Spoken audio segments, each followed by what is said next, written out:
Yani huu mwaka au hii miaka mimi sioni faida ya wewe kukimbilia kuoa. Yani sioni faida ya wewe kukimbilia kutafuta mwanamke wa kuoa. 80% mpaka 90 ya wanawake ambao wako mitaani sasa hivi ni malaya. Tena hasa ambao unakutana nao mjini. Focus na maisha. Usikimbilie vitu used. Wameshatumika, ni mabaki unaona. Yani ni mabaki ya watu ambao wengine wameshakula. Ni vitu used unaviona vinatembea mtaani.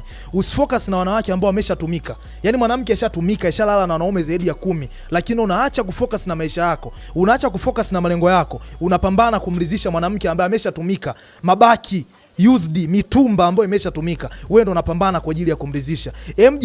Amka, kuwa na akili ya kuamka. Amka sasa upambane kwenye maisha yako. Amka sasa uachane nao malaya ambao kila siku wanachukua akili yako, wanachukua muda wako. Unashindwa kuconcentrate kwenye kazi. Unashindwa kuconcentrate kwenye biashara kwa sababu unataka kumridhisha malaya mmoja ambao umemchukua kwa mwanaume mwingine.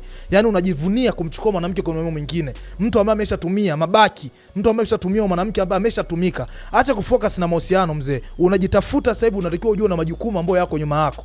Sio hauna muda wa kumridhisha mwanamke. Unatakiwa ujue kuna biashara ambayo inakutegemea. Unatakiwa ujue hisia zako zote endakiwa ziende kwenye biashara na sio kwenda kwenye malaya mmoja ambaye sasa umeconcentrate naye. Hebu achana nao malaya, upige hatua kwenye maisha. Usipoteze muda kuridhisha wanawake. Tafuta pesa. Utapoteza pesa nyingi utafuta wanawake, lakini huwezi kupoteza pesa ukiwa unatafuta, huwezi kupoteza wanawake ukiwa